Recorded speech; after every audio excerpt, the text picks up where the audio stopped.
কে? মান যাক্কাহা, যে ব্যক্তি তার নফসটাকে, তার এই যে কলব, এটাকে পরিশুদ্ধ করতে পেরেছে, সে ব্যক্তি সফল হয়ে গেল। ওয়াকাদ খাবা মান দাসসাহা, আর যে ব্যক্তি তার নফসটাকে পরিশুদ্ধ করতে পারলো না, সে ব্যক্তি ধ্বংস হয়ে গেল। নফস কিভাবে পরিশুদ্ধ হবে, এটা আমাদের আজকের আলোচনার টপিক। তার আগে আমরা বলি, 5 ওয়াক্ত নামাজ ছাড়া নফস কখনো পরিশুদ্ধ হবে না। আজকে আমরা অনেক যদি আলোচনা করি, বাসায় কিছু নিয়ে যেতে না পারি, তাহলে আলোচনার কোনো লাভ নাই, কোনো ফায়দা নাই। মানুষকে দেখানো, তাকবীর দেয়া, এই যে আমাকে প্রোটোকল দিয়ে নিয়ে আসলেন, ঠিক আছে, ভালোবাসা ভালোবাসার জায়গায়, কিন্তু দিন শেষে যদি আমরা আল্লাহর সামনে আত্মসমর্পণ করতে ব্যর্থ হই, তাহলে এই মাহফিলগুলোর বরকত নষ্ট হয়ে যাবে। আমরা কি চাই যে মাহফিলের বরকত নষ্ট হয়ে যায়? আসরের জামাত আমরা আদায় করেছি, এই জামাত আমাদেরকে শৃঙ্খলা শিখিয়েছে, শেখায় নাই? একজন ইমাম লিড দিলেন নামাজে, আপনারা তাকে ফলো করলেন, তাই নয় কি? এটাই তো হচ্ছে মুসলিম উম্মার বৈশিষ্ট্য। মুসলিম উম্মা হবে শৃঙ্খলাবদ্ধ জাতি, যাদের প্রতিটা কাজ হবে সুশৃঙ্খল। আর আমাদের কাজগুলো কি এখন সুশৃঙ্খল? আমরা কিন্তু উশৃঙ্খল জীবনযাপন করি। দেখবেন ওই যে একটা হাদিস আছে শেষ জামানায়, যে নারী পুরুষের পোশাক পরবে, পুরুষ নারীর পোশাক পরবে। এই যে উশৃঙ্খলতা দেখেন না এখন শেষ জামানায়। আপনি দেখবেন এমন এক শ্রেণীর মেয়ে বের হয়েছে বাজারে, রাস্তাঘাটে, সমাজে, যারা কাপড় পরবে কিন্তু কাপড় পরেও নগ্ন থাকবে। এ কোনো হাদিস আমি বানিয়ে বলছি না, সবগুলো হাদিস সহি। এখন দলিল দিতে গেলে অনেক সময় চলে যাবে। তো উশৃঙ্খলতার যুগ, কাপড় পরে থাকাটা তাকওয়ার পোশাক, শালীনতা। এখনকার যুগটা চলছে কাপড় খোলার যুগ। কথা ঠিক না ঠিক বলেন? এখন মানুষ কাপড় খুলতে পারলে বেশি কমফোর্ট ফিল করে। আর আপনারা জানেন না, এই মহাবিশ্বে আমাদের পিতা এবং মাতা আদম এবং হাওয়া আলাইহিস সালাম, তাদেরকে সর্বপ্রথম কে নগ্ন করে দিয়েছিল জানেন? ফালাম্মা যাকাশ শাজারা, যখন আমাদের পিতা মাতা ওই গাছের কাছে চলে গেলেন। কোন গাছ? যেটা আল্লাহ পাক বলেছিলেন ফালা তাকরাবা হাদিহি শাজারা। ওই গাছের কাছে যখন তারা চলে গেলেন, তার ফল খেয়ে ফেললেন। বাদাতলাহুমা সাওআতিহিমা, তাদের এই যে পোশাকটা, এই পোশাকটা খুলে পড়ে গিয়েছিল এবং লজ্জাস্থান উন্মুক্ত হয়ে গিয়েছে। তো সর্বপ্রথম আমাদের পিতা মাতাকে নগ্ন করে দিয়েছিল কে? ইবলিস। এখন যারা মুসলিমদের গা থেকে কাপড় খুলে ফেলতে চাচ্ছে, এরা তাহলে কার অনুসারী? দলিল কি পেয়েছেন? বানিয়ে বলি নাই, সূরা আরাফ পড়েন, পেয়ে যাবেন ইনশাআল্লাহ।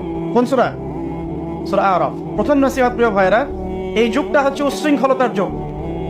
এই যুগে মানুষ আল্লাহ পাকের হালালকে খুব কমই পরোয়া করে। আল্লাহর হালালকে মানুষ হারাম করে নিচ্ছে, আর আল্লাহর হারামকে মানুষ হালাল করে নিচ্ছে। আল্লাহ পাকের বিশাল একটা হারাম হচ্ছে সুদ বা রিবা, আর এখন আমাদের উপর রিবা হয়ে গেছে ওয়াজিব। নাউজুবিল্লাহ। একটা দেশ নাই যেটা সুদমুক্ত, একটা জেলা পাবেন না সুদমুক্ত, একটা গ্রাম, থানা, ইউনিয়ন পাবেন না সুদমুক্ত। নবীজি এই যুগের কথাই হয়তো বা বলেছেন, যে যুগে মানুষ সুদ থেকে বেঁচে থাকতে চাইলেও সুদের ছিটা ফোঁটা গিয়ে তার গায়ে লাগবে। মনে করেন আপনি একটা কনস্ট্রাকশন করেছেন, একটা সুদী প্রতিষ্ঠান থেকে লোন নিয়েছেন। এখন আপনি ওই কনস্ট্রাকশনটা ভাড়া দিয়েছেন, সেখানে মনে করেন আমি ভাড়া নিয়েছি, আমি আপনাকে মাসে মাসে ভাড়া প্রদান করছি, আপনি সেই ভাড়ার টাকাগুলো কালেক্ট করছেন, করে সেই প্রতিষ্ঠানের লোন শোধ করছেন। প্রত্যক্ষভাবে না হলেও আমি কিন্তু পরোক্ষভাবে সুদে হেল্প করছি। আমি বুঝাতে পারছিলাম মনে হয়। এর বাইরে 1% মানুষ এখন পৃথিবীতে নাই যে ব্যক্তি রিবা থেকে বাইরে, ইচ্ছাকৃত হোক অনিচ্ছাকৃত হোক। আর এই প্রসঙ্গ আসলে আমি 2-4টা কথা না বলে থাকতে পারি না। সেটা হলো, নবী সাল্লাল্লাহু আলাইহি ওয়াসাল্লাম বলেছেন, রিবার 73টা শাখা আছে পাপের, তার মধ্যে সবচেয়ে নিচু শাখা হচ্ছে নিজের মাকে বিয়ে করা।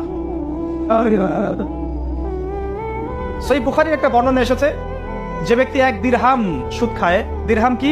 রৌপ্য মুদ্রা। কোথায় আছে? জাদুঘরে। কোথায় আছে? মার্কেটে আছে। রৌপ্য মুদ্রা দেখেছেন জীবনেও? স্বর্ণ মুদ্রা দেখেছেন? কোরআনে আছে, হাদিসে আছে, মার্কেটে নাই। কেন মার্কেটে নাই? কারণ পশ্চিমারা স্বর্ণ এবং রৌপ্য মুদ্রাকে হারাম করে দিয়েছে।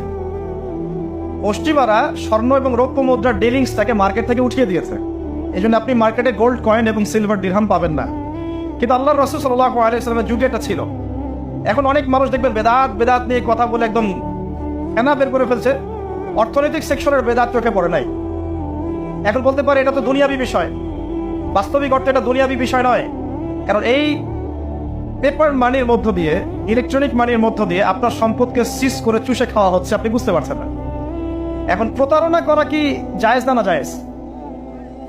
শুআয়ব আলাইহিস সালামের নাম শুনেছেন? এটা কম ছিল মাদিয়ানে, শুআয়ব আলাইহিস সালামের কম। এই কম সম্পর্কে আল্লাহ পাক যখনই কথা বলেছেন, তখনই তাদের একটা দোষ উল্লেখ করেছেন। সেটা কি? সেটা হচ্ছে যে তোমরা অন্যায়ভাবে মানুষের সম্পদ আত্মসাৎ করো না।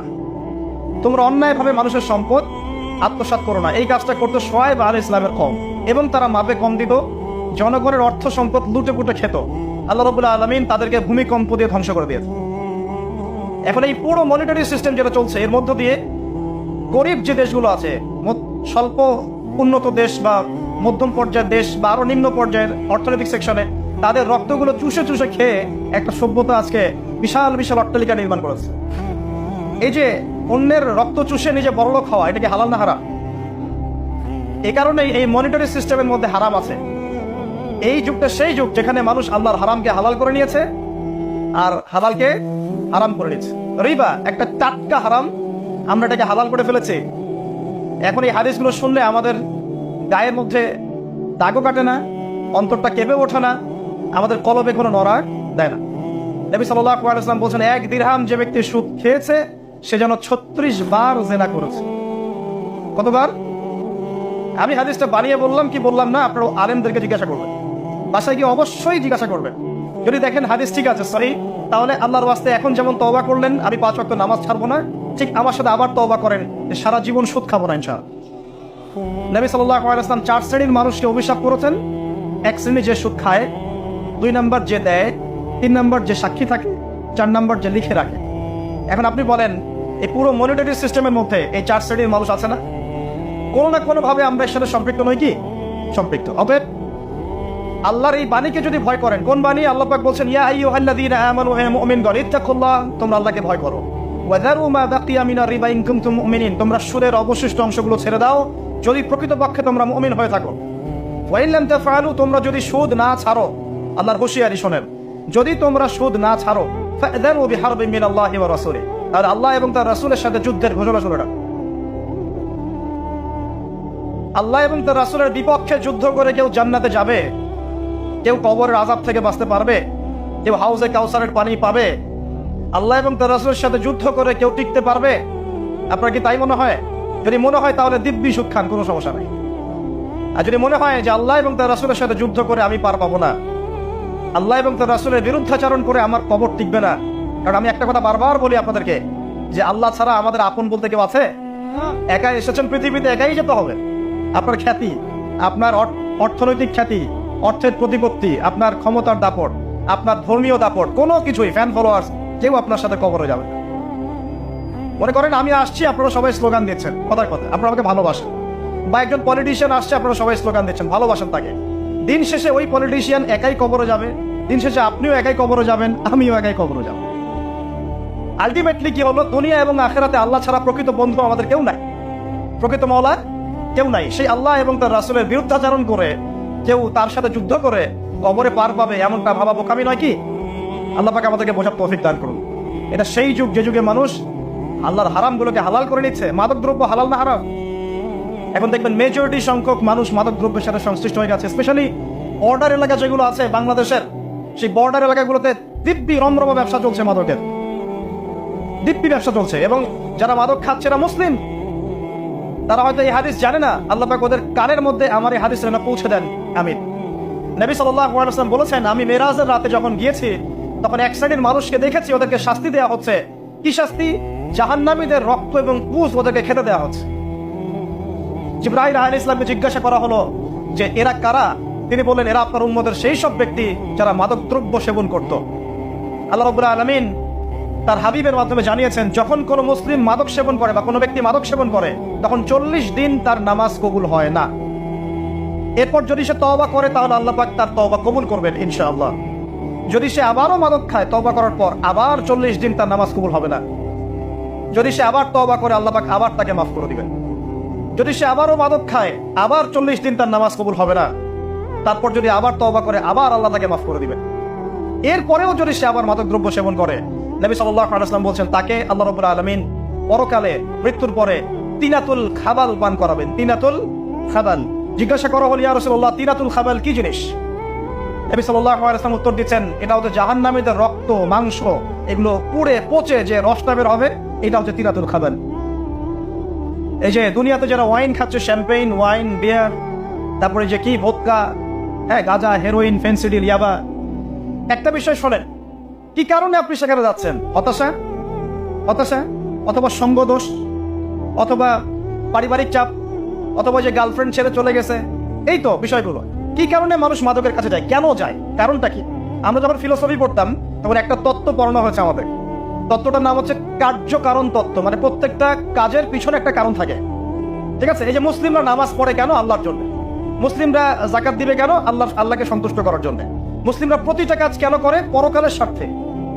পরকালের স্বার্থ নেই, আমি নাই। যে কাজে পরকালের স্বার্থ নেই সে কাজে মুসলিমরা নাই। তাই প্রতিটা কাজের পিছনে একটা কারণ থাকে। দেখবেন কেন সে সুদ খাচ্ছে? তার পরিবারের স্বার্থে। কেন সে ঘুষ নিল? তার ছেলে মেয়ের উন্নয়নের জন্য। কেন সে দুর্নীতি করছে? বিকজ সম্পত্তি অর্জন করে সে তার ভবিষ্যৎ প্রজন্মকে সিকিউর করতে চায়। কেন সে মাদক খেলো? ওই যে গার্লফ্রেন্ড ছেড়ে চলে গেছে তাই। কেন মাদক খেলো? ওই যে এক বন্ধু মাদক খায়, সে ডাকছে, আয় একটা টান দে, সঙ্গদোষ। কেন সে মাদক খেলো? পরিবারের চাপ, হতাশা। কেন মাদক খাচ্ছে? চাকরি পায় না, বেকার, মাদক খাচ্ছে। মানে মেন্টাল চাপগুলো নিতে পারছে না, সে মাদক খাচ্ছে। সবচেয়ে বেশি মানসিক চাপ কাদের উপর আসে জানেন? 1 নম্বর নবীগণের উপরে, 2 নম্বর আল্লাহর সৎ বান্দাদের উপরে, তারপর যার ঈমান যত উঁচু তার উপর মানসিক চাপ তত বেশি আসে। এখন যদি মানসিক চাপের সলিউশন মাদকই হবে, তাহলে তো আমাদেরই মাদক খাওয়া দরকার ছিল, নাউজুবিল্লাহ। আমরা যে পরিমাণ মানসিক চাপ ফেস করি তা চিন্তাই করতে পারবেন না। যে যত বড় দায়িত্বশীল, যারা পলিটিশিয়ান, ওদেরকে জিজ্ঞাসা করবেন তারা কি পরিমাণ মানসিক চাপ নিয়ে ঘোরে। আপনার কাছে মনে হচ্ছে যে একটা ক্ষমতা পেয়েছেন, খুব মানে উনি অনেক বড় ক্ষমতাধর, উনি অনেক ভালো আছেন, উনি মোটেই ভালো নাই। ওনাকে জিজ্ঞাসা করেন, উনি মোটেই ভালো নাই। এই মানুষের যে পেরেশানি, যে চাপ, এগুলো নিতে নিতে তার স্ট্রোক হয়ে যাচ্ছে, হার্ট স্ট্রোক হচ্ছে, ডায়াবেটিস হচ্ছে, হাই ব্লাড প্রেশার, ইসিজি করো, দেখবেন। এই কারণে মানসিক চাপটা রিলিজ করতে হবে, তাই তো? এই মানসিক চাপ রিলিজ করতে গেলে মাদকই সলিউশন নয়। সলিউশনটা কি? এই যে আমার হাতে এখানে আছে একটা কোরআন। মানসিক চাপ থেকে আপনাকে মুক্তি দিবে আল কোরআনুল কারীম, আর কিচ্ছু না। আরেকটা বিষয় কোরআনের সাথে, সেটা হলো প্রথমে বলেছি 5 ওয়াক্ত নামাজ। আপনি ওযু করে সুন্দর করে 5 ওয়াক্ত নামাজ জামাতে পড়বেন, ডেইলি 1 ঘন্টা করে কোরআন তেলাওয়াত করবেন, সময় পেলে একটু হাদিস পড়বেন, 2-4 টাকা দান সদকা করবেন, ভালো কাজের সাথে থাকবেন, অন্যায় কাজে যাবেন না, ইসলামকে এগিয়ে নেওয়ার জন্য আমর বিল মারুফ নাহি আনিল মুনকারের কাজ করবেন। আপনার চেয়ে সুখী কোনো মানুষ পৃথিবীতে নাই। ওই সুখ যদি ওই যে বুশরা জানতে পারতো না, তাহলে আপনার কলিজার মধ্যে পারমাণবিক বোম মেরে দিত। কথা বুঝতে পারেন নাই? পশ্চিমারা যদি জানতে পারতো যে মুসলিমরা কত শান্তিতে থাকে এসব কাজ করার পরে, তাহলে আমাদের অন্তরের মধ্যে পারমাণবিক বোম মেরে ধ্বংস করে ফেলত। ওরা তো আমাদের সুখ দেখতে পারে না, পারে? প্রকৃতপক্ষে এরা বিশ্বের কোন ধার্মিক মানুষের সুখই দেখতে পারে না। এরা শুধু মুসলিমদের শত্রু নয়, বরং ধর্মের শত্রু। যারাই ধর্মকে বুকে আগলে রেখে পালন করতে যায়, হোক সে সনাতন ধর্ম বা আমাদের হিন্দু ভাইরা বা খ্রিস্টানিজম বা বুদ্ধিজম, হ্যাঁ, বা মুসলিম আমরা যারা আছি, যারা ধর্মতাত্ত্বিক চিন্তা করে এবং প্রত্যেকেই যদি যার যার ধর্ম ঠিকঠাক মতো পালন করে, সমাজে কিন্তু ফিতনা থাকার কথা নয়। কারণ প্রত্যেকটা ধর্মের মধ্যেই ভালো কাজের কথাই কিন্তু বলা হচ্ছে। তো যারা ধার্মিক, এদের বিরুদ্ধে তারা লেগে পড়ে এবং তারা চায় সারা বিশ্বের মধ্যে ফাসাদ সৃষ্টি করতে। কাদের খাসলত সারা বিশ্বের ফাসাদ সৃষ্টি করা? বলতে পারবেন? আপনাকে আমি দেখাচ্ছি, সূরা কাহফ খুলে দেখেন। যুলকারনাইন একজন বাদশা, তিনি মাশরিক মাগরিব সব জয় করেছেন, মানে পূর্ব পশ্চিম পুরোটাই তার রাজত্ব। এত দাপট ছিল সেই বাদশার যে যেদিক দিয়ে যাবে সেনাবাহিনী নিয়ে সেদিক দিয়ে জয় করে ফেলবে, সুবহানাল্লাহ। এবং তিনি উদ্ধত অহংকারী ছিলেন না, তিনি আল্লাহর অনুগত বান্দা ছিলেন। একটা কওমের মধ্যে গেলেন, সেই কওমটা ছিল পাহাড়ের মাঝখানে, 2 পাহাড়ের মাঝখানে। এখন ওই কওম তাকে বলছে, ইয়া যুলকারনাইন, হে যুলকারনাইন, ইন্না ইয়াজুজ ওয়া মাজুজ মুফসিদুনা ফিল আরদ। ভালো করে বলেন, হে যুলকারনাইন, নিশ্চয়ই ইয়াজুজ আর মাজুজ এই 2 শ্রেণীর মাখলুক, তারা পৃথিবীতে ফাসাদ সৃষ্টি করে বেড়াচ্ছে। কি করছে? সারা পৃথিবীতে ফাসাদ সৃষ্টি করে বেড়াচ্ছে। ফাহাল নাজআলু লাকা খরজান আলা আন তাজআলা বাইনানা ওয়া বাইনাহুম সাদ্দা। হে যুলকারনাইন, আমরা কি আপনাকে ট্যাক্স দিব, কর দিব, যে আপনি ওদের আর আমাদের মাঝখানে একটা প্রাচীর নির্মাণ করে দিবেন, যে ওরা আমাদের কাছে আর আসতে পারবে না? কারা এটা? ইয়াজুজ আর মাজুজ। এই ইয়াজুজ আর মাজুজকে যুলকারনাইন আলাইহিস সালাম তিনি প্রাচীর নির্মাণ করে দিলেন লোহা এবং এই যে তামা দিয়ে। এরপর তারা আর ওই কওমের ক্ষতি করতে পারলো না। কিয়ামতের আগে আগে তারা বের হয়ে আসবে এবং সারা বিশ্বে ফাসাদ সৃষ্টি করবে। এখনো তারা বের হয়ে আসছে, আমি সেটা বলছি না, কিন্তু এখন পুরো বৈশ্বিক প্রেক্ষাপটে যারা বিশ্বে ফাসাদ সৃষ্টি করে বেড়াচ্ছে, এদের মধ্যে এই ইয়াজুজ মাজুজের খাসলত আছে, চরিত্র আছে। দেখবেন ওই দিকে ইউক্রেনকে ব্যস্ত রেখেছে রাশিয়ার এগেনস্টে এবং নিউক্লিয়ার যুদ্ধ বাঁধানোর পায়তারা করছে। এটা অলমোস্ট আমাদের ঘরের কোনায় চলে এসেছে। নকিং এট দ্য ডোর বলে একটা কথা আছে ইংরেজিতে, একদম ঘরের কোনায়। যে কোনো মুহূর্তে দেখবেন ওয়ার্ল্ডে একটা ম্যাসাকার সৃষ্টি হয়ে গেছে। ওইদিকে তাইওয়ানকে ব্যস্ত রেখেছে চায়নার এগেনস্টে, ওইদিকে ইসরায়েলকে ব্যস্ত রেখেছে প্যালেস্টাইনিদের এগেনস্টে, এদিকে দেখবেন যে ইরাকে ব্যস্ত রেখেছে এই কন্টিনেন্টকে আইএসআইএস দিয়ে। ঠিক আছে, বাংলাদেশকেও ব্যস্ত রাখার চেষ্টা করছে মায়ানমারকে দিয়ে, দেখছেন না? তো পুরো বিশ্ব জুড়ে এদের এজেন্ডা হচ্ছে সারা বিশ্বে আমরা ফাসাদ সৃষ্টি করে মানব জাতিকে কমিয়ে ফেলবো, মুসলিমদেরকে ধ্বংস করব, মুসলিম যুবকদেরকে পর্ন দেখাবো, ওদেরকে মাদক খাওয়াবো, ওদের মধ্যে জেনা অশ্লীলতা পরকীয়া ছড়িয়ে দিব, হ্যাঁ, এবং মহামারী ছড়িয়ে দিব, দিয়ে মুসলিম জনসমষ্টিকে কমিয়ে নিয়ে আপোষে কোন দলে লাগিয়ে দিয়ে আস্তে আস্তে আমরা বিশ্বে শাসন করতে হবে, এদেরকে ডমিনেট করবে। এবং এই এজেন্ডা বাস্তবায়নের দিকে তারা এগিয়ে যাচ্ছে সুকৌশলে। আর আমরা কি করছি ভাই? আমরা শুধু কাজ যতটুকু না করছি তার চেয়ে বেশি আমরা আইওয়াসা শোডাউন করছি। দেখেন, বেশিরভাগ মানুষ আমাদের নামাজের খবর নাই, বেশিরভাগ মানুষ তাজকিয়া আত্মশুদ্ধির খবর নাই, ভালো আলেমের কাছে এসে পড়ে থাকবে কোনো খবর নাই, কোরআন পড়া শিখবে এসবের খবর নাই। যেগুলো করলে কোনো সমস্যা হয় না বা অল্প পরিশ্রমে করা যায়, ওই যে ঘরের মধ্যে শুয়ে শুয়ে ফেসবুকে 2 লাইন লেখা যায়, খুব সহজ, লিখলেন আবার শুয়ে গেলেন, কোনো সমস্যা নাই। কোনো কনস্ট্রাকটিভ সুদূর প্রসারী কাজ আমাদের হচ্ছে না। যেটা হচ্ছে এটা প্রয়োজনের তুলনায় নিতান্তই নগণ্য। এই কারণে আমাদের যারা দিন আমরা যারা বুঝি, যাদের মধ্যে ইসলামের চেতনা আছে, ইসলামকে ভালোবাসি, আমরা যারা চাই দিনে গিয়ে যাক, আমাদের কনস্ট্রাকটিভ কাজ করতে হবে, মানে সুদূর প্রসারী কাজ করতে হবে। শৈথিল্যতাবাদীও হবেন না, আবার চরমপন্থীও হবেন না, মধ্যমপন্থী হয়ে ইসলামকে, কোরআনকে এবং হাদিসকে হাতে নিয়ে উম্মার ঐক্যের স্বার্থে, দেশ জাতি জনগণের ঐক্যের স্বার্থে এগিয়ে যান।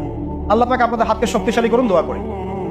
এখানে খুবই স্মার্ট হতে হবে এবং বেসিক কাজগুলো খুব বেশি করে করতে হবে।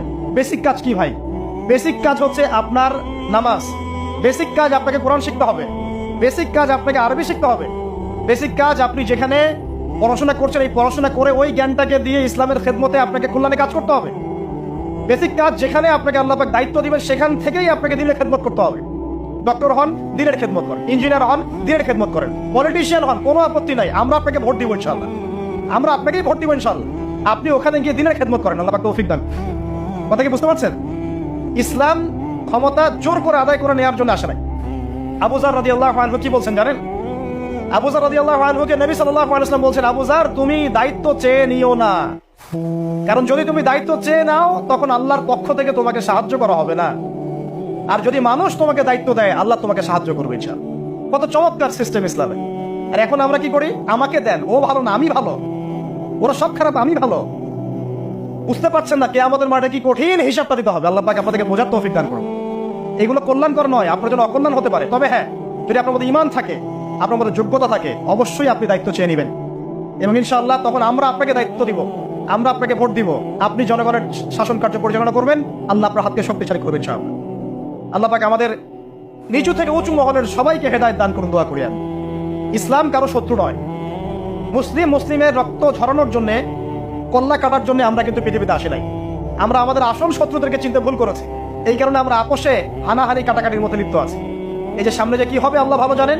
দেখবেন কত মানুষ যে মুসলিম মারামারি করে মারা যাবে আল্লাহ ভালো জানেন। এইগুলো কাম্য নয়, আল্লাহ পাক আমাদেরকে বোঝার তৌফিক দান করুন। দেখুন ভাই, এই যুগের কথা বলতে গিয়ে এখানে আসলাম। ওই যে যুলকারনাইন যে ইয়াজুজ মাজুজের কথা বললো, এখনকার বিশ্ব যারা পরিচালনা করে দেখবেন তাদের মধ্যে ফাসাদ সৃষ্টি করাটাই খাসলতটা থেকেই গেছে। সারা বিশ্বেরা ফাসাদ সৃষ্টি করছে। আমি কিন্তু বলিনি এরাই ইয়াজুজ মাজুজ, কথাকে আবার অন্যদিকে নিয়ে যায় না, আমি কিন্তু এই কথা বলি নাই। আমি বলছি তাদের মধ্যে এই চরিত্র দেখা যায়। এই যুগ সেই যুগ যখন আপনি মাদককে হালাল করে নিচ্ছেন, রিবাকে হালাল করে নিচ্ছেন, বেহায়াপনাকে হালাল করে নিচ্ছেন, কাপড় খোলাকে হালাল করে নিচ্ছেন। আপনি মুসলিম হয়েও দেখবেন শিরকে লিপ্ত আছেন, সুন্নতে লেবাস আছে কিন্তু আকীদার মধ্যে বেদাত থেকে গেছে। আপনি মুসলিম হয়ে হালাল হারাম রিজিকে পরোয়া করছেন না, দিনের বেসিক জিনিসগুলো শিখছেন না। আল্লাহ পাক এই যুগের ফিতনাগুলো থেকে আমাদের মুসলিমদেরকে হেফাজত করুন, আমিন। কিভাবে সাফল্য অর্জন করবেন আমি একটা পয়েন্ট আজকে উল্লেখ করে এই পয়েন্ট থেকে আলোচনা গুটিয়ে নিব ইনশাআল্লাহ। আমি আজকে একটা পয়েন্ট বলছি আপনাকে, সব কথা একদিনে বলা সম্ভব না। আল্লাহ রাব্বুল আলামিন বলেন কদ আফলাহা মান যাক্কাহা, সে ব্যক্তি সফল হয়ে গেছে যে ব্যক্তি তার আত্মাকে পরিশুদ্ধ করতে পেরেছে। ওয়া কদ খাবা মান দাসাহা, যে ব্যক্তি আত্মাকে পরিশুদ্ধ করতে পারে নাই সে ব্যক্তি ধ্বংস হয়ে গেছে। কিভাবে পরিশুদ্ধ করবেন? 3টা হাদিস আপনাকে আগে শোনাই। 1, আল্লাহ রাব্বুল আলামিনের হাবিব মুহাম্মদ সাল্লাল্লাহু আলাইহি ওয়াসাল্লাম দরুদ পড়েন, বলেন সাল্লাল্লাহু আলাইহি ওয়াসাল্লাম। তিনি বলছেন যে আল্লাহর এমন কিছু বান্দা আছে যারা জান্নাতে প্রবেশ করবে যাদের অন্তরটা হবে পাখির মতো নরম। কার মতো? পাখির মতো। একটা হাদিস শুনলেন। 2 নম্বর হাদিস, আল্লাহর রাসূল সাল্লাল্লাহু আলাইহি ওয়াসাল্লাম বলছেন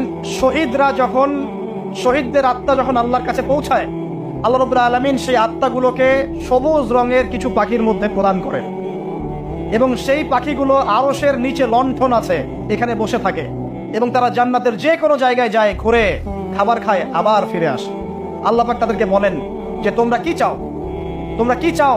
শহীদরা কিচ্ছু বলতে পারে না। কি চাইবো আল্লাহ, এত নিয়ামত দিয়েছেন, কি চাইবো? যখন আল্লাহ বারংবার প্রশ্ন করতে থাকেন তোমরা কি আর কিছু চাও, তোমরা কি আর কিছু চাও, তোমরা কি আর কিছু চাও, তখন শহীদরা শেষে বুঝে যে আমাদের কিছু না কিছু তো বলতে হবে এখন।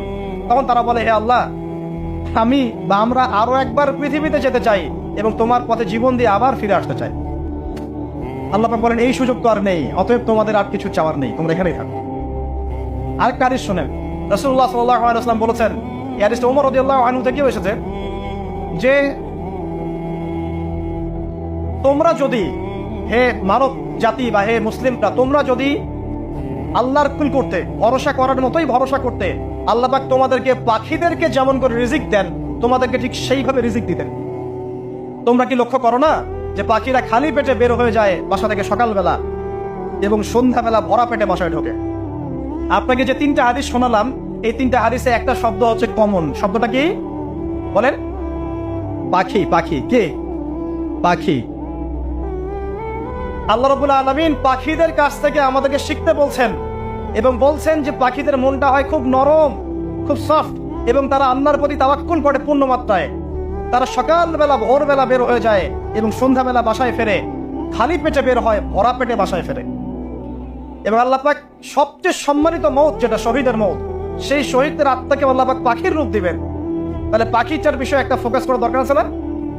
আচ্ছা, এখানে আসেন। পাখির মন হচ্ছে নরম, মানে পাখির মনটা তাসকিয়া, আত্মশুদ্ধিতে পরিপূর্ণ। কদ আফলাহা মান যাক্কাহা, সে ব্যক্তি সফল হলো যার হৃদয়টা পবিত্র, নিষ্পাপ, নিষ্কলুষিত হলো, সে ব্যক্তি সফল হবে। একটা কাজ এখানে খেয়াল করেন, পাখিরা সকালবেলা ভোরবেলা বের হয় আর সন্ধ্যাবেলা বাসায় ফেরে। এখনকার মুসলিমদেরকে দেখবেন দুপুরবেলা ওঠে, রাত 3টায় ঘুমায়। কথা কি বুঝেন নাই? পাখিরা একদম ভোরবেলা ওঠে, যখন ফজরের আজান দিচ্ছে ঠিক তার এক মুহূর্তে পাখির কিচিরমিচির শুনছেন, তার মানে নামাজের ওয়াক্ত প্রায় চলে যাচ্ছে, তার মানে তার আল্লাহ পাকের হুকুমের সাথেই জেগে ওঠে। সূর্য ডুবে তারা ডুবে যায়। ঠিক এরকম সুন্নত ছিল নবী সাল্লাল্লাহু আলাইহি ওয়াসাল্লামের এবং সাহাবায়ে কেরামের। আজকে 1400 বছর পর মুসলিম জাতি এই সুন্নাহ ভুলে গেছে। আর আমাদের সুন্নত দেখবেন, যদি কোনো রকম উঠেও ফেলি ফজরে, আবার 12টা পর্যন্ত ঘুম, আরো বেশি। আর এই যুব সমাজ যারা আছো তোমরা, কেউই 3টা-4টার আগে ঘুমায় বলে আমার মনে হয়। অলওয়েজ অনলাইনে পড়ে আছে, টিকটক নিয়ে, ফেসবুক নিয়ে, গার্লফ্রেন্ডের সাথে চ্যাটিং। পাখির মতো হতে পারলে পরে মনটা তো নরম হবে, তারপরে না তাসকিয়া অর্জন হবে। পাখির রুটিনটা কি? ভোরবেলা বের হয় আর সন্ধ্যাবেলা বাসায় ঢোকে। অতএব আমরা যদি রাসূলুল্লাহ সাল্লাল্লাহু আলাইহি ওয়াসাল্লামের সুন্নাহ মতো ওই ভোরবেলা উঠতে পারি আর আর্লি নাইট ঘুমিয়ে যেতে পারি এবং সারাদিন যদি রাসূলের সুন্নাহগুলোর উপর আমল করতে পারি, তাসকিয়া অর্জন হবে ইনশাআল্লাহ। কথা বুঝতে পারছেন? 2, পাখির মতো নরম মন লাগবে। এখনকার আমরা যারা বেঁচে আছি, আমাদের মনগুলো কঠিন। কেমন কঠিন? পাথরের মতো কঠিন। আমরা যখন দেখি একটা মাইয়াতকে নিয়ে যাওয়া হচ্ছে জানাজায়, আমাদের কোনো ফিলিংস কাজ করে না। জানাজা যাচ্ছে, জানাজায় দাঁড়িয়েও মোবাইলটা নিয়ে পাটিপি করছে। জানাজার সাথে চলছে, কোনো ফিকির নাই যে এই জানাজা আমার হবে কালকে, ওই মোবাইল টেপাটিপি করছে। আমি এমনও দেখেছি, দাফন করা হলো মাইয়াতকে, দাফন করার পরে চারপাশে মানুষজন জড়ো হয়ে গল্প করছে, ভাই আপনার ওই জমিটার কি খবর, আপনার ওইটার কি খবর, বিজনেস কেমন চলছে, চাকরি কি অবস্থা। এই যে মাইয়াতকে পাশে দাফন করলো, কোনো ফিলিংস নাই, কোনো ফিলিংস নাই। আমি আত্মশুদ্ধির কথা বলছি। আত্মশুদ্ধির জন্য আপনার মনটাকে পাখির মতো সফট, নরম করতে হবে। যখন আপনি সফট, নরম করবেন এবং আত্মশুদ্ধি অর্জন করবেন, তখন 2 ডানা মেলে আপনি আকাশে উঠতে পারবেন ইনশাআল্লাহ। আত্মশুদ্ধি অর্জন না করতে পারলে ডানা কেটে পড়ে যাবে, তখন আর আকাশে উঠতে পারবেন না। কোন আকাশে? ওই যে শহীদের রূপ যে আকাশে চলে গেছে, ওই আকাশ। অতএব মন কেন কঠিন হলো প্রিয় ভাই? 1 নম্বর কারণ, আমরা শিরকের ভাবে লিপ্ত আছি। 1 নম্বর, শিরকের ভাবে লিপ্ত থাকা অবস্থায় মুসলিমদের মনটা কঠিন হয়ে গেছে। আপনি কি মনে করছেন আমরা শিরক করি না? মুসলিমরাও কবর পূজা করে, দেখবেন মুসলিমরাও দেখবেন অনেক ক্ষেত্রে মাজার পূজা করছে। আমি বলিনি যে ওলিয়া উলিয়ার মাজার জিয়ারত করা যাবে না, আমি কথা বলছি না, কিন্তু আপনি মৃত মানুষের কাছে আপনার ভালো মন্দ চাইতে পারেন না। কথা বুঝতে পারেন নাই? আমরা অবশ্যই ওলিয়া উলিয়াদের কবর জিয়ারত করব, এটা আপনাকে মৃত্যুর কথা স্মরণ করাবে। তাদের একটা রব আছে, যেটাকে আমরা প্রভাব বলি, এটা আপনার মধ্যে আসবে। আমরা অবশ্যই জিয়ারত করব। জিয়ারত করতে বলেছেন নবী সাল্লাল্লাহু আলাইহি ওয়াসাল্লাম, কারণ এটা আপনাকে পরকালের কথা কি করবে? স্মরণ করাবে। ওমরা করতে যান, আল্লাহ পাক সবাইকে তৌফিক দান করুন ওমরা হজ করার এবং বড় হজ করার, আমি দোয়া করি। ওখানে সবচেয়ে সেরা যে দৃশ্যগুলো দেখা যায় তার মধ্যে একটা রাসূলুল্লাহ সাল্লাল্লাহু আলাইহি ওয়াসাল্লামের রওজা। ওখানে গেলে চোখের পানি ঝরে না এমন কোনো মুসলিম নাই, আছে? নাই। আরেকটা সবচেয়ে মন নরম করা একটা দৃশ্য হচ্ছে জান্নাতুল বাকি, যেটা আমরা বাকিউল গারকাত বলি, যেখানে আপনি দেখবেন সাহাবায়ে কেরাম রাদিয়াল্লাহু আনহুমের কবর, যতদূর চোখ যায় তাদের কবর, কবরের কোনো মাজার নাই, সেখানে কোনো তাওয়াফ হচ্ছে না কবরকে কেন্দ্র করে, সেখানে কবরে কেউ ফুল চড়াচ্ছে না, একটা ছোট্ট পাথর দেখা যায়, এখানে আর কিছু না। পৃথিবীর সবচেয়ে শ্রেষ্ঠ মানুষগুলো সেখানে শুয়ে আছেন। ওখানে গিয়ে দাঁড়াবেন, দেখবেন নিজেকে তুচ্ছ বলে মনে হবে, মনে হবে আমি এই পৃথিবীতে আর কি করছি, সেরা মানুষগুলি মাটির নিচে, আমি এখানে কি করছি। তো দেখুন প্রিয় ভাইরা, অবশ্যই ওলি আউলিয়াদের কবর জিয়ারত করবেন, কিন্তু মৃত ব্যক্তি আপনার কল্যাণ করতে পারবে? অকল্যাণ করতে পারবে? হ্যাঁ, তারা আল্লাহর কাছে সুপারিশ করতে পারবে আল্লাহ পাক যখন তাদেরকে অনুমতি দিবেন। তারপর আল্লাহ পাক যখন অনুমতি দিবেন তখন নবী সাল্লাল্লাহু আলাইহি ওয়াসাল্লাম সুপারিশ করবেন, ওলি আউলিয়াগণ করবেন, আলেম ওলামা করবেন, শহীদগণ করবেন, হাফেজে কোরআন করবে, অনেকেই করবে ইনশাআল্লাহ। আল্লাহ পাক আমাদের তাকদীরে এইসব সুপারিশ নসিব করুন বলি না আমি। মুসলিমরা আজকে শিরিক করছে অনেক ক্ষেত্রে। দেখবেন হাতে একটা এই যে বালা পরে আছে, খুলে না। কেন খুলেন না ভাই? বলে যে এটা খুললে যদি রোগ হয়, রোগ দেওয়ার মালিক কে? ওই বালা না আল্লাহ? এই যে আপনার বিশ্বাস জন্মে নিয়েছে, এই বিশ্বাসটা জন্মিয়েছে আপনার হাতের উপরে, এই বালার উপরে, এটাই শিরক, এটাই শিরক। যদি আপনি বিশ্বাস করেন যে এটা হাতে থাকলে আপনি সুস্থ থাকবেন, হাত থেকে খুলে পড়ে গেলে আপনি আর বাঁচবেন না, এই যে কল্যাণ অকল্যাণের মালিক আপনি কাকে করলেন? ওই বালাকে করেছেন, আল্লাহকে করেন না। এখানে শিরক হয়ে গেছে, খুবই সূক্ষ্ম শিরক। আপনি নামাজ পড়ছেন মনে করেন, এখন কিছু মানুষ আসলো, এখন দেখছেন যে হুজুর তো আমার নামাজ দেখছে, নামাজটা খুব সুন্দর করে পড়ার চেষ্টা করলেন, লম্বা নামাজ, সেজদায় গিয়ে আর উঠছেন না, খুব সুন্দর নামাজ পড়ছেন। এই যে মানুষকে দেখানোর জন্য নামাজটা পড়ছেন, এটা শিরক। এটা কি? এটাও শিরক। এই যে গণক বসে আছে রাস্তার পাশে, দেখবেন টিয়া পাখি নিয়ে, তারপরে যে কাগজ নিয়ে আসেন ভাই ভাগ্য পরীক্ষা করে দেয়। আরে ভাই, তুমি যদি মানুষের ভাগ্যই পরীক্ষা করতে পারবা তো তুমি রাস্তার পাশে কেন? তোমার ভাগ্য কেউ পরীক্ষা করেনি কখনো? এতটুকু কমন সেন্স আমাদের নাই? ও যদি আমার ভালো মন্দ করতে পারে, ভবিষ্যৎ বলতে পারে, তাহলে ও রাস্তার পাশে বসে আছে কিনা? ওর তো প্রাইম মিনিস্টার হওয়ার কথা, ওর ইলেকশন করার কথা। তো দেখেন, এই যে ওখানে গিয়ে আমরা কি করি, ভাই আমার হাতটা দেখে দেন, ভাই আমার অতীত বলে দেন, ভবিষ্যৎ বলে দেন। এবং এগুলো দিন দিন বাড়ছে, কিন্তু এর রাশিফল, কবিরাজি, গণক, এগুলো দিন দিন বাড়ছে। এবং আমি লক্ষ্য করছি দিন দিন আরেকটা জিনিসও বাড়ছে, সেটা হলো জাদুবিদ্যার চর্চা করা। এবং গ্রামে গঞ্জে কুফুরি বাড়ছে না? কুফুরি করা, তাবিজ করা, বিচ্ছেদ করা, স্বামী স্ত্রীর বিচ্ছেদ করা, মেয়েকে বশ করা, সন্তানকে বশ করা বাড়ছে না? সবই শিরক, এগুলো সবই কুফুরি। এগুলো মুসলিমরা করছে না। মুসলিমরা এসব শিরকে লিপ্ত আছে বলেই তো অন্তর কঠিন হয়ে গেছে, তাদের অন্তর কঠিন হয়ে গেছে। তো একটা হাদিস বলে এখানে খালি নবী সাল্লাল্লাহু আলাইহি ওয়াসাল্লাম বলছেন, যদি কেউ কোনো গণকের কাছে যায়, গিয়ে বলে দেখেন তো আমার হাতটা, ও কিন্তু বিশ্বাস করে না যে এ ভবিষ্যৎ বলতে পারে, খালি এমনি বলেছে একটু দেখেন তো, বলার সাথে সাথেই 40 দিনের নামাজ কবুল হবে। আর যদি তার বলা কথায় বিশ্বাস করে যে হ্যাঁ তোমার ভবিষ্যৎ খুব ভালো, তুমি চাকরি পাবা, এটা করবা, সেটা করবা, এবং সে বিশ্বাস করলো হ্যাঁ এটাই হবে, তখন নবী সাল্লাল্লাহু আলাইহি ওয়াসাল্লাম বলছেন সে যেন আল্লাহর পক্ষ থেকে যা নাজিল হয়েছে, মানে এই যে কোরআনুল কারীম, এই কোরআনকে যেন সে অস্বীকার করলো, মানে কুফরি করলো। এগুলো আমরা করছি না ভাই? অনেক কিছু করছি আমরা। স্তম্ভের পূজা করছি, অনেক মুসলিম আগুনের পূজা করছে। আগুন জ্বালিয়েছেন, মাথা নত করছেন কেন? আগুনের সামনে আপনি মাথা নত করবেন কেন? আপনি একটা স্তম্ভের সামনে, গাছের সামনে দাঁড়িয়ে মাথা নত করে ধ্যান করবেন কেন? আপনি মেডিটেশন করছেন কি জন্য? আপনাকে নামাজ দেওয়া হয় নাই? 5 ওয়াক্ত নামাজ দেওয়া হয় নাই? নামাজের যে বড় মেডিটেশন কিছু আছে নাকি? আপনি ধ্যান করছেন কি জন্য? অনেক মুসলিম তো জিনের উপাসনা করছে, জানেন? অনেক মুসলিম জিনকে দাবি করার চেষ্টা করছে। আর জিন বলে একটা জাতি আছে, এটা সত্য। এরকম প্রতিটা ক্ষেত্রে শিরক আছে। শিরক কথায় আছে, কাজে আছে, বিশ্বাসে আছে। দেখবেন মুসলিমরাই আল্লাহ ছাড়া অন্য কারো কাছে দোয়া করছে, মুসলিমরা নজর মানত করছে অন্য জায়গায়, আল্লাহর জন্য নজর মানত করছে না, অন্য কাউকে সন্তুষ্ট করার জন্য করছে। সন্তান হয় না, এখন কি হবে? সন্তান হয় না তো অমুকের কাছে যাও, সেখানে গিয়ে বকরি জবাই দাও, সন্তান হবে। সুবহানাল্লাহ। তো এই পদ্ধতি ইব্রাহিম আলাইহিস সালামের জানা ছিল না? শেষ বয়সে তিনি বলছেন রব্বি হাবলি মিনাস সালিহিন। আপনি দোয়া করতে পারেন না? সন্তান হবে না কেন? আল্লাহ পাক তাকদীরে লিখে রাখলেন, অবশ্যই হবে। আর আল্লাহ পাক তাকদীরে না লিখলে কিভাবে হবে? তাকদীরে যে ব্যক্তি বিশ্বাস করে না সে ব্যক্তি হতাশ হয়।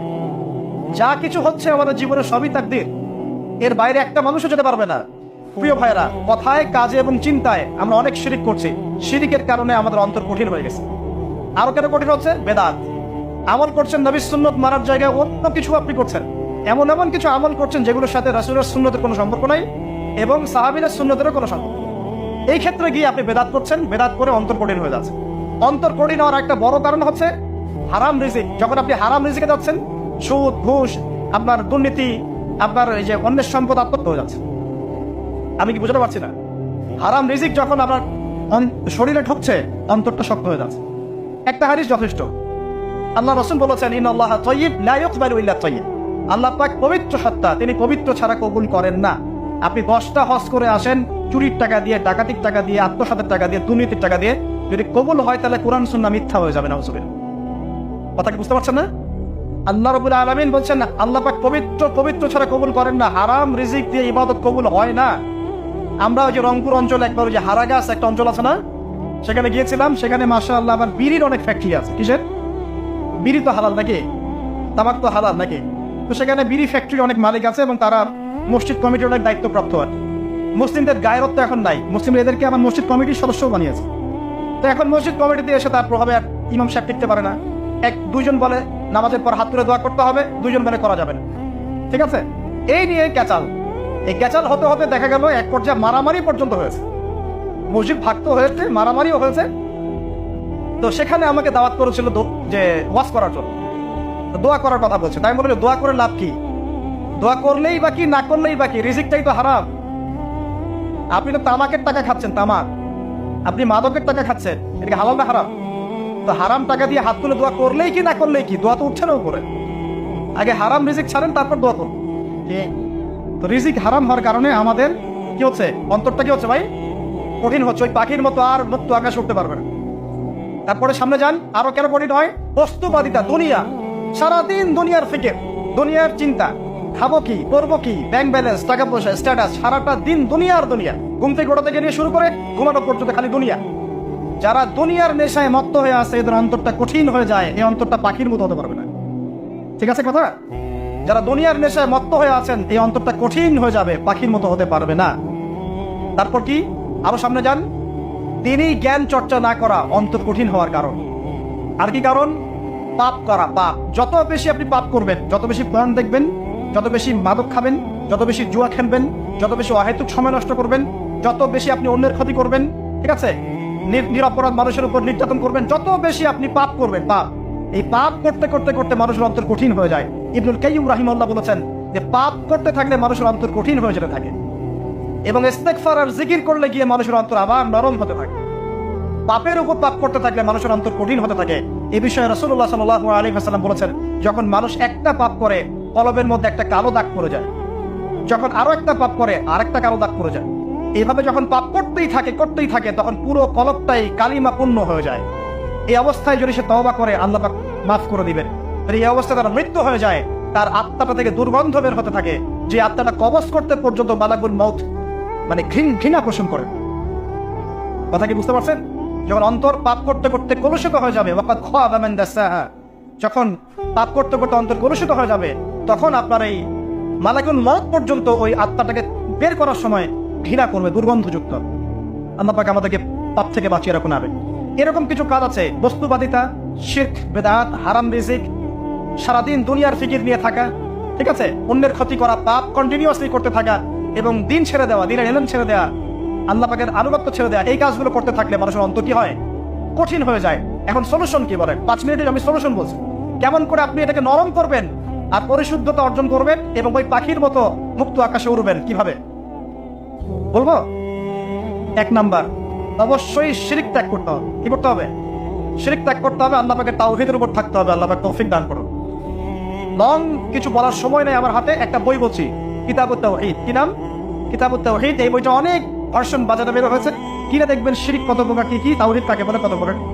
যেটা বুঝবেন না, মাদ্রাসা চলে যাবেন, আলেম ওলামার কাছে জিজ্ঞাসা করুন, হুজুর এটা বুঝি নাই। ঠিক আছে? 1 নাম্বার, শিরক ত্যাগ করতে হবে।